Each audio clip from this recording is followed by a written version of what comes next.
Hey cats, what's happening? Just taking a well-deserved break. Been trying to get my garden in. We've had a couple days of nice hot summer weather, so the ground's drying out, although I did try mowing again and I got my tractor buried. But that happens every spring. I kind of see it coming. So a little bit of hassle, but I got it out and finished up what I could. There's a couple soft spots in the yard. But anyway, I went and visited my mom the other day, and she's in a nursing home. Oh, it's about an hour's ride from here. And, she was pretty happy to see me. She's 90 years old, and she's in an assisted living. So she kind of has like a little suite, with a kitchenette and like a little, not really a living area, but she's got like one of those reclining chairs that can like stand her up because she has trouble getting up out of the chair, and then her bed over on the one side. So it's almost like a little mini apartment, and she likes it there. But she wanted to go outside, so I got her in her wheelchair and I wheeled her out, and we enjoyed some of the fresh air for a while. But she said she was chilly, she was getting cold, she wanted to go in, so I had to bring her back in the house, or back into the nursing home. But then she reminded me it was time for bingo. They have bingo there, they have other crafts and things like that. Things for the people to do there, but she loves playing bingo, so she encouraged me to play with her. So I went and sat down and played a couple games of bingo, and I was sitting next to Lenny was sitting to my left, and Lenny was a Korean War veteran. He told me that he was a sergeant in the Army, and it was kind of neat, getting to meet Lenny and talk to him, and it was fun playing bingo too. I won a few games, but I forfeited. I didn't even call bingo because it's for them, not for me. I was just making my mom happy by sitting there playing with her. After bingo, though, she said she was tired, wanted to go back to her room and take a nap, so I wheeled her back to her room and got her settled back into her chair and said goodbye to her. Now, I guess I was expecting that I was going to just leave at that point, but that didn't happen either, because I got out in the hallway, and I was walking down the hallway, and I ran into Merle, and Merle was in a wheelchair, and he said, "You look like a strong, agile young man." He says, "Can you help me get my door unlocked?" Some of the rooms, have a key lock where they can lock up their belongings in there. I guess they're afraid somebody might take something valuable. I don't know. But he couldn't get his door unlocked, so he gave me his key, and I jimmied with the lock, and I finally got it open. The lock set needed some attention for sure. It was a little tricky to pop it open, but I got it open for Merle, and he was happy, and I got him in his room with his wheelchair and got him settled in. And then I went back out to leave. I didn't go very far, and I ran into Jackie. Jackie was just a little old lady with a walker, and she was shuffling along, and she saw my hat, and she said, "Are you from Las Vegas?" And I said, "No, dear, I'm not from Las Vegas. I just bought the hat while I was there." And she said, "Oh, I've been to Las Vegas." And, she started, a small talk with me. And then she said, "Can I ask you a favor?" I said, "Yeah, sure." She said, "Will you walk with me down to the lobby?" And I said, "Sure, I'll walk with you." So, of course, elderly as she was, she didn't move very fast. She just shuffled very slow. And I followed her down to the lobby and had just a wonderful conversation with her the whole way. It was pretty pleasant. We got down to the lobby, and she said, "You know what? I'll walk you to the front door." And I was honored, and she walked me all the way out to the front door, where I said goodbye.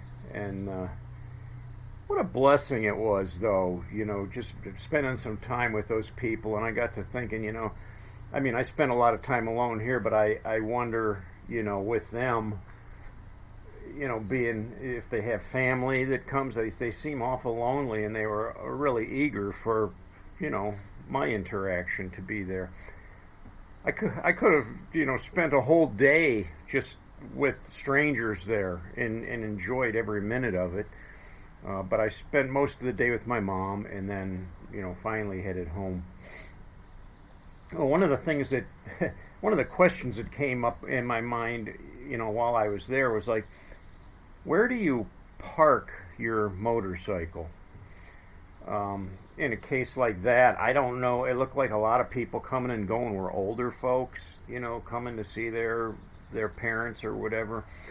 And if you're like me, you're a little concerned about where you park your bike. You don't want somebody running into it. So yeah, there's some thought into where you're going to park, and you want to park in a place where you're pretty visible. Now, normally when I park in a regular parking stall or a parking space, I'll back in, and I would recommend you back in if you're using a parking space, because even when it comes time to leave, you could just pull out and go. And if you had to back out, you could be backing out into traffic or something, and it might be a little difficult sometimes, especially if the parking spot dips downhill a little bit and you're trying to back uphill and push it backwards with your feet. That can be kind of tough. So, back it in. I know, like if you're out at Sturgis or one of the big rallies and they have street parking, you always back in, and you can back all the way to the curb. Because it's all bikes along there. But if you're in a regular parking space at say a restaurant or any public parking space, I like to park my bike kind of out. I don't back all the way up to the curb, because I don't want my bike tucked way back in where nobody can see it, and then have somebody back into that space and crunch into my bike. So I leave it parked way out, with the nose out towards the front of the parking space, where it's easily seen from either direction. One of the things to consider as well, I could park away from everybody and go way over there where there's no cars, but I hate to put my bike, someplace where it's really far out of the way where I can't really see it. I like to know where my bike is, and I think it's better to be in a place where, there's other people around and stuff. My brother had his bike stolen. He was actually pulled into a business and parked his bike in the parking lot and went inside for about an hour. When he came back out, his bike was gone in a public parking lot. Never did find it. It just disappeared on him. So he was pretty upset about that, obviously. And eventually he had to replace his bike because they never did find it or realize who took it. And that's usually the case. Once it's gone, it's gone.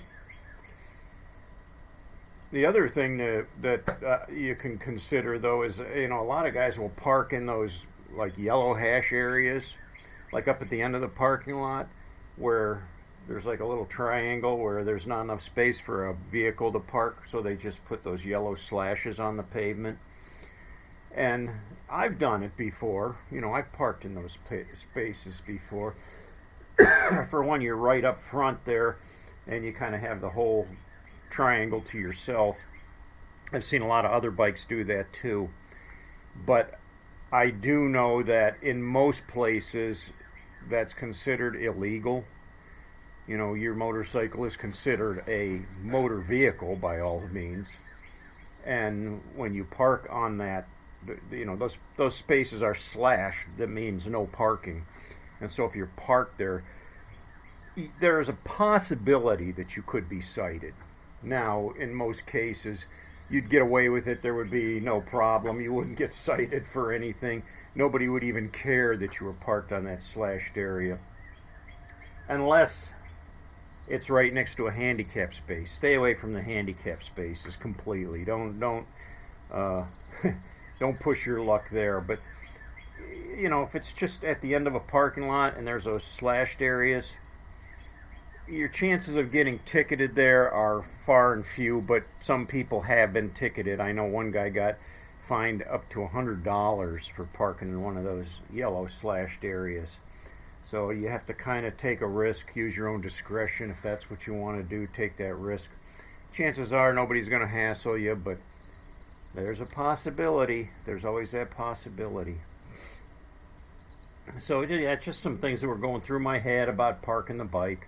I'm always, you know, real careful about where I park my bike and how I park my bike, because you know, I don't want anybody running into it, and yet I don't want to put it somewhere where it's going to be out of my sight at the same time. I like to have it where I can have it in my view too. Well, like I said, spring has definitely sprung around here. Everything's green. Everything is growing. The lawn is growing. I've mowed it 3 times now already, and it's probably going to need mowed again here pretty soon.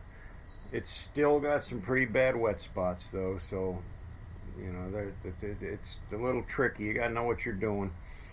The county engineers came this week, and out in my front, right along the road, they regraded the whole ditch line.